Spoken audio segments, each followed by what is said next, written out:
encuentro con el profesor John James Gómez. Él es docente de la Universidad de Santiago de Cali, es docente de psicología y le he pedido el favor de que me ayudara pues y que me guiara en bases con respecto a lo que es la literatura y su relación con los procesos psicológicos superiores. Entonces me encuentro acá con el profesor. Entonces, profe, más o menos la dinámica es hablar y dar como una articulación de los procesos psicológicos superiores y la literatura. Entonces me gustaría pues de que me hablara un poco de eso, la literatura, tanto su experiencia como literato, como escritor.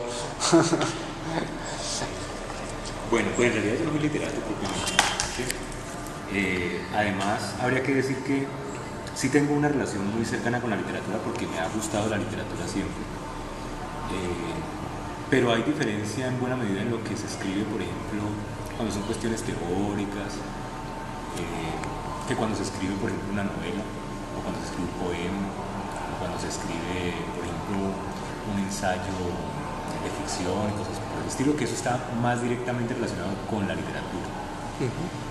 Lo que en primer lugar podría decir es que la literatura hace parte de las expresiones culturales en las cuales la humanidad ha plasmado, digamos, una historización de su existencia en este mundo, de alguna manera. Entonces, la literatura no es algo nuevo. La literatura empieza propiamente en la antigüedad clásica y siempre estuvo muy vinculada, por ejemplo, sobre todo para los griegos y para los romanos y los egipcios, a la mitología. Si uno recuerda, por ejemplo, en el primer clásico de la literatura, que se conoce por lo menos en el mundo occidental, es la Ilíada de la Odisea de Homero. Pero cuando uno observa ese texto, que además describe todas las peripecias pues, de la antigüedad, particularmente centrándose en algunos personajes como por ejemplo Ulises, Orestes, ¿cierto? Son en realidad expresiones mitológicas que lo que tenían como intención era transmitirle a otras generaciones los patrones culturales que implicaban todas sus cosmovisiones, sus maneras en ese sentido de interpretar el mundo, porque eso es un poco lo que la cosmovisión implica, pero también ciertas prácticas. En otras palabras, la literatura que transmite el mito a otros tiene como finalidad heredar a las siguientes generaciones lo que culturalmente se ha construido por sus antecesores, por sus antepasados.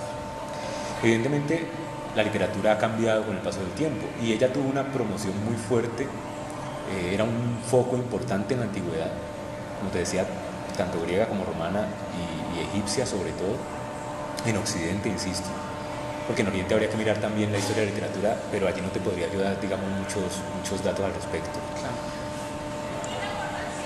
Pero con la llegada, por ejemplo, de lo que se conoció como la época medieval, el oscurantismo, la literatura se restringió demasiado porque en Occidente solamente se podía presentar aquello que estaba avalado por la religión católica cristiana, que era la que en ese momento imperaba.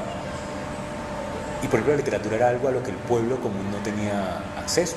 Por eso siempre la literatura, como la mayoría de las artes, durante todo ese periodo, tuvieron la impronta de ser un ejercicio tanto de producción como de consumo, muy ligado a lo que hoy con Marx, por ejemplo, se va a llamar la burguesía, es decir, las clases altas, las monarquías, los, digamos, directivos, por llamarlo de alguna manera, o los altos referentes de la iglesia, del mundo eclesiástico, pero el pueblo no participaba en la literatura, en principio.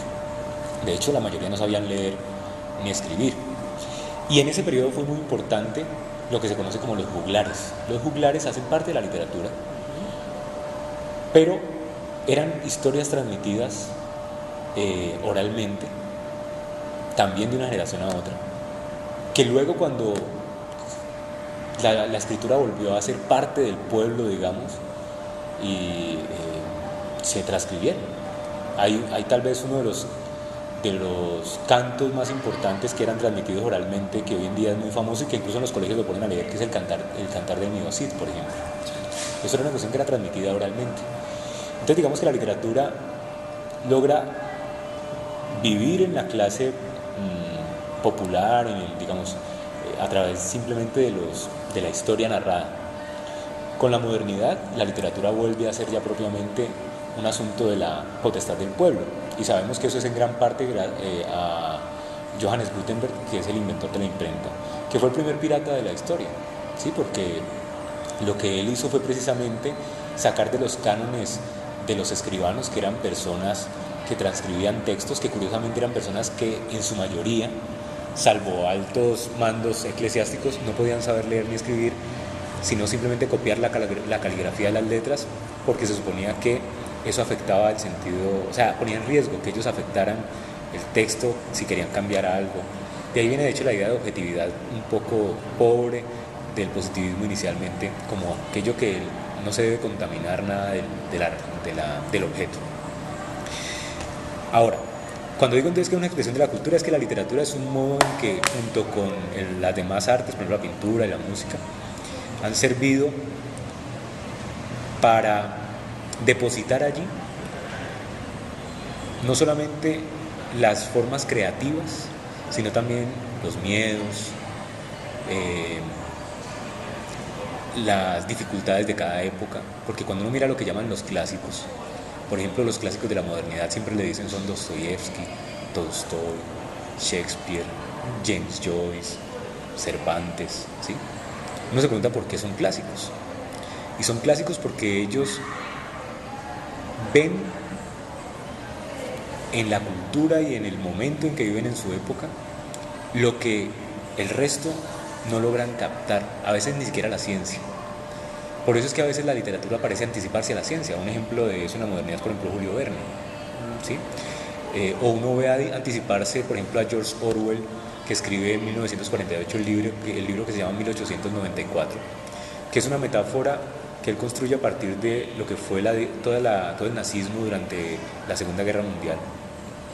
Y ve cómo eso que él habla de las pantallas, del gran hermano, es todo lo que vivimos hoy, cuando en esa época no existía nada de eso. Entonces, uno no termina sabiendo si la literatura produce el futuro en cierta medida, porque uno diría, bueno, Julio Verne describió las cápsulas, entonces uno no sabe si los científicos se sirvieron de Julio Verne para imaginar lo que allí estaba.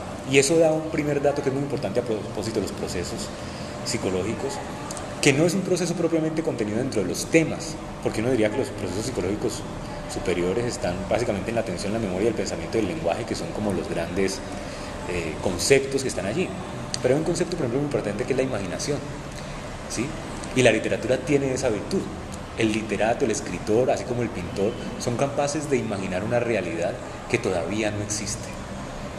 Y al imaginar esa realidad que todavía no existe, son capaces incluso de poner a otros a que la produzcan. Porque uno podría decir entonces, con esto que te digo de Julio Verne, que es muy posible que el que pensó por primera vez la cápsula para viajar para cuando descienden de la luna y todo el asunto, se haya orientado imaginativamente por esas descripciones de Julio Verne, que no eran más que producto de su reflexión imaginativa. No era un científico, no le interesaban las fórmulas matemáticas, ni los materiales con los que se iban a hacer esas cápsulas. Y sin embargo, sus libros como El viaje al centro de la Tierra, ¿no? 12 lenguas de viaje submarino, El viaje a la luna, mueven profundamente todo lo que es la ciencia del siglo XX.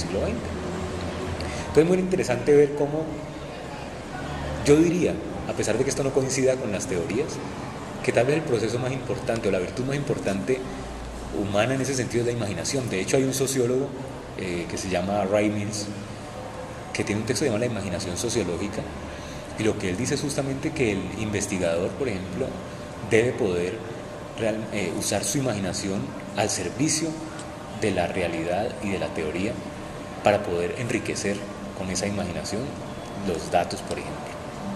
Lo que no quiere decir que hay que fantasear. La imaginación y la fantasía son cosas distintas. La fantasía es el hecho de que hay un tipo de imaginación que se dirige a aquello que es imposible. mientras que la imaginación no fantasía se dirige a aquello que es probable. Por ejemplo, fantasía es Superman, imaginación es lo que te decía Julio Verne, porque es probable que haya vuelos, que se pueda ir hasta la luna. Es decir, y eso marca una diferencia importante en ciertos tipos de literatura, y por eso a la literatura que es sobre todo futurista o que parece de cosas poco probables o imposibles se le suele llamar ficción, ¿no? Como para diferenciarla del resto de la literatura. Porque hay literatura histórica, también hay autores, por ejemplo, en Latinoamérica muy importantes que se sirven de la historia para producir textos, como Sábato, por ejemplo, o como Federico Andajasi, o que miran su propia época, como por ejemplo Cervantes, que es el caso más importante de la literatura mundial, porque hay que decir, por ejemplo, que El Quijote es el libro más vendido después de la Biblia, lo cual ningún otro escritor, ni siquiera Shakespeare, aunque bueno, hay que aclarar que Shakespeare no escribía propiamente literatura, sino obras de teatro que se pueden leer, digámoslo así. Entonces, en ese sentido, partiría la imaginación para señalar también un punto, y es que solamente podemos hablar de procesos superiores si hay lenguaje, y ese lenguaje entendido como escritura y como lectura. Y no solamente escritura y lectura en el sentido literal de sentarse a escribir y leer, sino de usar el lenguaje así no sepamos escribir y leer, en el sentido de las letras, para leer el mundo, por ejemplo, para leer realidades, y para saber cómo podemos hacer para eso plasmarlo en algún lugar. Entonces la literatura, como la ciencia, digamos que hay tres grandes grupos en donde eso está situado, que son el arte, la religión y la ciencia. Son tres formas de literatura, pero son tres formas distintas de literatura, ¿no? El arte son formas de leer una realidad que está puesta a servicio, digamos, de la imaginación pura. Es el placer de imaginar cosas que se pueden plasmar en la música, en la literatura, en la poesía, ¿no? En la pintura, en la escultura. Mientras que, por ejemplo, en el caso de la religión, es un tipo de literatura que lo que trata de mostrar es una explicación del universo y del mundo, pero orientado por la creencia en que existen seres más allá de nuestra comprensión y de nuestra propia forma de ser como humanos, que serían los responsables de que todo esto funcione de esta manera. Y está la ciencia, que es otro modo de literatura, que lo que intenta es también explicar el universo y lo que se puede ver de él, pero orientado por la lógica formal y por la matemática, ¿sí? Entonces, si uno se fija, de todas la más libre es las artes, y por eso las artes parecen anticiparse, porque están menos preocupados porque tienen que cumplir cánones de rigurosidad, o bien de dogma o bien de axioma, porque el de dogma sería el de la literatura religiosa y el de axioma sería el de la literatura científica, mientras que el que escribe literatura por el placer de escribir como modo de arte no se tiene que preocupar por rigurosidad, salvo aquella que es la que presenta el texto con una coherencia lógica en sus estatutos. Hay, por ejemplo, uno de los más grandes divulgadores científicos del siglo XX que se llama Isaac Asimov, que además de escritor de literatura científica es un escritor de literatura de ficción. Tiene, por ejemplo, una obra muy interesante que se llama Fundación, que es una serie de libros que piensa justamente lo que él va a llamar la psicohistoria 400 años después de la época en que estamos y de ahí en adelante, ¿no? Donde ya hemos colonizado otros planetas, ¿no? Pero es un asunto muy interesante porque es el lugar donde él como literato se permite ir más allá de lo que los axiomas con los que puede trabajar a propósito de la física y la astrofísica de su época, incluso la psicología de su época. Él puede decir cosas mucho más allá de eso solamente si se desprende de los rigores de la ciencia y de la religión en últimas también. Entonces, ¿qué es necesario para escribir, por ejemplo?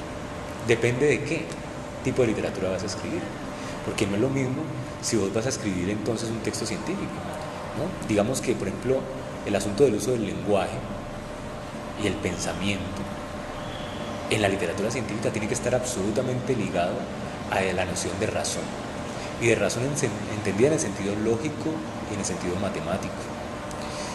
Y eso exige unos esfuerzos muy particulares y un entrenamiento muy específico en disciplinas que te permitan orientarte por ese rigor, ¿sí? Y por eso pareciera que entonces eso es tan difícil. Pero habría que decir que es igual de difícil escribir una novela, ¿sí? Porque además requiere un uso del lenguaje distinto que está también orientado por la razón, pero no está orientado por la razón en el sentido lógico formal y el sentido de la matemática, sino por la razón en el sentido de lo que los antiguos llamaban, los sofistas llamaban el sofismo, y es cómo puedo hacer que esto parezca verdadero, sin que tenga un sustento lógico, formal, que lo haga verdadero. El científico no puede jugar a eso. El científico tiene que demostrar con la matemática y con la lógica que eso tiene un tinte verdadero, reconociendo que nunca es una verdad acabada ni absoluta. Pero es distinto una apariencia de verdad que se sabe de antemano que se escribe con el propósito de que es mera apariencia, porque se le va a exigir otra cosa distinta. Y por eso la crítica literaria tiene que ver es con esa consistencia, y una obra es rica es cuando la obra parece más verdadera que la verdad misma de la ciencia o de la religión, porque además esos temas de la ciencia y la religión aparecen en la literatura. Si vos ves, por ejemplo, un autor que estuvo muy de moda en los últimos 6 o 7 años, que fue Dan Brown, ¿sí? El escritor del Código Da Vinci, de Ángeles y Demonios, de La Fortaleza Digital. Es un autor que, de la conspiración, por ejemplo, vos ves que Ángeles y Demonios y el Código Da Vinci está muy basado en la historia de la religión y el arte. Pero si vos ves La Fortaleza, está basado en la historia actual de la tecnología. Si ves La Conspiración, está basado en todo lo que es la política actual. Entonces son gente que puede estar tiene una mirada muy fina para poder percatarse de esos pequeños detalles que el resto del mundo no ve. Son unos grandes analistas, digamos, de la cultura. Pero no tienen que seguir este rigor, como te digo, del científico para, por ejemplo, un historiador tener que mostrar que aquí están los documentos que prueban que eso que allí se está expresando es cierto.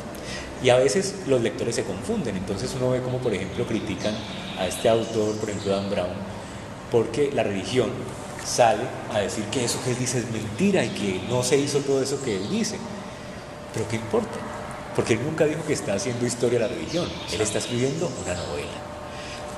Lo interesante es cómo es de poderosa la apariencia de verdad que logra esa obra, al punto que quienes tendrían, entre comillas, la verdad dogmática de la religión y de la historia de la religión se sienten perturbados altamente por esos relatos que aparecen allí, simplemente con el fin de entretener al público para el cual eso resulta interesante. Porque ni siquiera uno puede decir que alguien escribe para el público que tiene un target.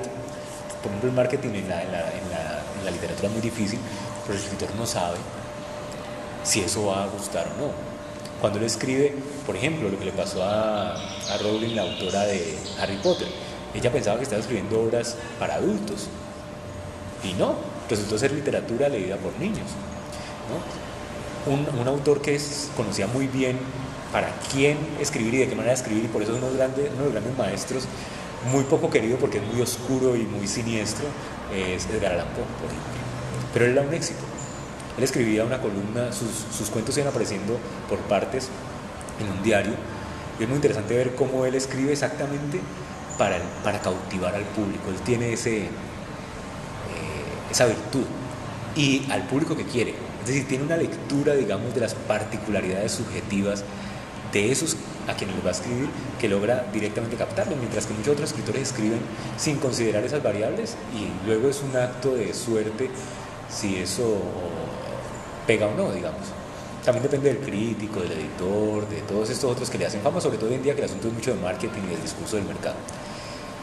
Márquez, por ejemplo, Gabriel García Márquez nunca se imaginó que iba a ser premio Nobel con 100 años de soledad, cuando además 100 años de soledad es el texto que más padeció de escribir, por ejemplo. Pero precisamente yo tengo un texto por ahí, si te interesa mirarlo, se llama La inspiración del artista o el paso de lo siniestro a lo hecho. Te puedo pasar la fotocopia del artículo. Es un artículo donde yo presento justamente esta idea de que las grandes obras de arte surgen de los lugares más oscuros de la propia condición singular, del sufrimiento más grande. Bueno, Beethoven se quejaba, Beethoven decía que esos sonidos eran ruidos infernales que Dios le ponía en la cabeza como castigo, y que la única manera de librarse de eso y ganarse la confianza de Dios era escribiéndolos en música, ¿sí? Bueno, pero Nietzsche tiene, esa idea mía no es original, hay que decirlo. Yo parto un poco de Freud y parto un poco de Nietzsche, que tenían esta misma idea de que las cosas más bellas salen de lo más oscuro. Por ejemplo, Nietzsche dice en La genealogía de la moral, que es uno de los textos más interesantes a mi juicio de él, que los más grandes amores surgen precisamente de los odios más profundos, ¿no? Y de los deseos más mortíferos. Freud toma eso para pensar cosas de la pulsión de muerte, pero Freud tenía sus malestares con Nietzsche y se daba la libertad entonces de no citarlo siempre, ¿no? Entonces Freud dice eso mismo en Pulsión y Destinos de Pulsión, pero lo plagia un poco y nunca le reconoce a Nietzsche ese pequeño dato. Entonces, la literatura exige, digamos, esas variables que tienen que ver con el uso del lenguaje y de un pensamiento que no necesariamente siempre obedece a la razón rigurosa de la lógica formal, pero siempre a algún tipo de razón. Uno diría que la razón en la literatura obedece más a lo que se llama el sofisma, como te decía, que es la apariencia de verdad, y a lo que en latín se llama el justificare, que es la palabra que se traduce al español como justificación. Y es como yo puedo justificar suficientemente bien un argumento, no como lo puedo demostrar, que es el problema de la lógica y de la matemática, sino como lo puedo justificar. Y bueno, sería en ese sentido casi que una verdad de perogrullo, una tontería, decir que entonces es necesario la atención y la memoria para poder hacer eso, ¿cierto? Pues es que efectivamente sin esos procesos, sin eso que llaman procesos de atención y memoria, por ejemplo, sería imposible construir una historia. Fíjate que la memoria es una cuestión muy interesante, más allá de que sea interpretado por las neurociencias como una cualidad funcional del sistema nervioso central. Más allá de eso, la memoria es algo que tiene que ver con la posibilidad de cómo con el lenguaje los seres humanos, a diferencia del resto de los animales que tienen una memoria, digamos, más localizada en torno a lo que perceptualmente pueden captar, nosotros construimos la memoria. Nosotros no nos servimos simplemente la memoria como una función del cerebro. Nosotros construimos la memoria, ¿por qué? Porque con el lenguaje nosotros deformamos los recuerdos que tenemos de los acontecimientos. Entonces, lo que uno recuerda que hizo hace 10 años está matizado por una serie de cosas que tienen que ver con la propia experiencia subjetiva y que nunca jamás va a corresponder a las impresiones exactas que uno se podría pensar podrían extraerse si se pudieran sacar del cerebro como memorias puras, ¿no? ¿Por qué? Porque ahí la subjetividad está implicada. Y en ese sentido la atención también. La atención siempre, absolutamente siempre es selectiva, pero esa atención es selectiva no por el hecho de que orgánicamente tengamos atención selectiva, aunque es cierto que hay fenómenos de la atención que tienen que ver con el hecho de que nuestro cerebro está entrenado para ver de cierta manera ciertas cosas, por ejemplo, para ver líneas rectas donde en realidad él percibe líneas curvas, porque cuando el cerebro ve un edificio, las líneas él las percibe curvas por la curvatura del ojo, ¿sí? Pero el lenguaje ayuda a que sepamos que eso es una línea recta. Si no hubiese la noción de línea recta, es muy probable que siguiéramos viendo eso deformado. Ahora, no nos importaría, pues porque no reflexionaríamos sobre eso, porque seríamos como el perro o el gato que se las tiene que arreglar con esa dificultad, ¿sí? Pero aprende a arreglárselas con eso. Pero asimismo la memoria de por ejemplo, un poema que vos te aprendés o de un libro teórico que te piden para un parcial que tenés que leer, la memoria es necesaria. Pero la memoria tiene un obstáculo que es al mismo tiempo su mayor virtud, y es que la memoria solamente toma aquello que subjetivamente es capaz de soportar, y eso no tiene que ver con el organismo, tiene que ver con la historia particular de cada uno, ¿sí? Entonces por eso para uno es muy fácil memorizar cosas, y para otros la memoria es un conjunto de lagunas permanentes, ¿sí? Pero para otras cosas puede ser muy bueno memorizando. De pronto se aprende todos los chistes del mundo, pero no aprende una página que escribió un autor, por ejemplo. Y lamentablemente en nuestro sistema, por ejemplo, educativo, la memoria está muy orientada a la comprensión neuroanatómica, donde se cree que la memoria tiene que ver con la repetición. Y yo ahí tengo una diferencia, y es que creo que la memoria no tiene que ver con la repetición. Es necesario repetir para memorizar, y en el arte eso está clarísimo. Es decir, si uno estudia un instrumento musical y no repite y repite y repite, pues el cuerpo no va a memorizar los movimientos y no va a poder tener la agilidad necesaria ni la ubicación. Por ejemplo, una flauta traversa es un instrumento aparentemente sencillo de tocar porque son huequitos, pero la embocadura es una cosa absolutamente compleja que tiene que poderse adecuar, cosa que cuando vos llegues el cuerpo tenga la memoria de vos llevas la flauta a la boca y está puesta en la posición perfecta y te va a sonar siempre. Entonces uno ve como el chico que está aprendiendo a tocar flauta, lo único que le entregan es la cabeza de la flauta, la parte de arriba donde está la boquilla, que llaman cabeza, y le dicen soplo, sople, hasta que suene en estos 3 registros y póngalo de esta manera y tal cosa. Y claro, el niño aburrido, ¿qué va a hacer? Mientras no lo ven, sale a jugar, hace otra cosa. Es necesaria la repetición, pero la repetición no es suficiente, porque él puede aprender a hacer sonar muy bien la flauta, pero eso no garantiza que él va a poder componer una obra para flauta. Eso no garantiza que él va a poder improvisar, por ejemplo.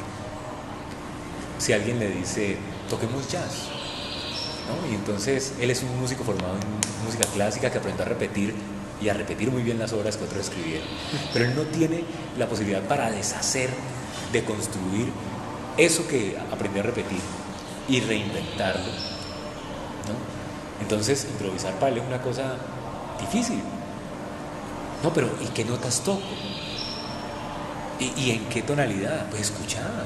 Ni siquiera sabe escuchar a veces en qué tonalidad está algo. Entonces fíjate que hay una sobrevaloración de la repetición. Es necesaria, pero no es suficiente para la memoria. La memoria implica también el acto de crear. La memoria tiene que ser capaz no solamente de permitirnos recordar y recrear cosas y repetir cosas, sino recrearlas y reinventarlas, ¿no? Entonces, en ese mismo sentido, cuando hablaba de la atención ahora como selectiva, es este mismo asunto. ¿Cómo puede hacer alguien para estar atento? Manfred Manif, un autor, dice, hay que derivar en alerta. Hay que derivar en alerta. Derivar en alerta es poder quitarse encima los prejuicios subjetivos que hacen que vos mires ciertas cosas y que además esas cosas que siempre miras las interpretes siempre de la misma manera. Es decir, reconocer que la atención está determinada por, Lacan diría, significantes. Podríamos decir en términos de sentido común, imperativos categóricos, bueno, tampoco es sentido común, eso es una expresión de Kant propiamente. Prejuicios que determinan la manera singular en que cada uno interpreta el mundo y está atento al mundo, ¿sí? Entonces cuando se dice, bueno, un niño tiene déficit de atención y entonces se cree que el asunto es de entrenarlo para que él pueda concentrarse en la lectura. Claro, entrenarlo es importante, pero no es suficiente. La pregunta es, ¿qué es lo que perturba subjetivamente a ese chico? Que le es insoportable concentrar su atención en un punto durante un tiempo prolongado, ¿sí? Porque no depende solamente de un asunto de entrenamiento. Como te digo, es un asunto de subjetividad. Y eso para la psicología es importante. ¿Por qué? Pues porque nuestro trabajo está en el campo de la subjetividad, ¿sí? Y precisamente nosotros recibimos a un niño con déficit de atención y la cuestión no solamente entrenarlo. Pues para eso podría ir a un profesor de lectoescritura, podría ir a un terapeuta ocupacional, al fonoaudiólogo, podría ir incluso a un neurólogo que le haga un programa de entrenamiento. Pero eso no alcanza. Entonces la ciencia de ese lado, que piensa las cosas neurofuncionalmente, digamos que lo anatómico funciona en lo central, y pierde de vista lo subjetivo, empieza a veces a correr un riesgo, perdón que me salga del tema de la literatura, pero el riesgo que corre es el siguiente: estos niños no tienen cura.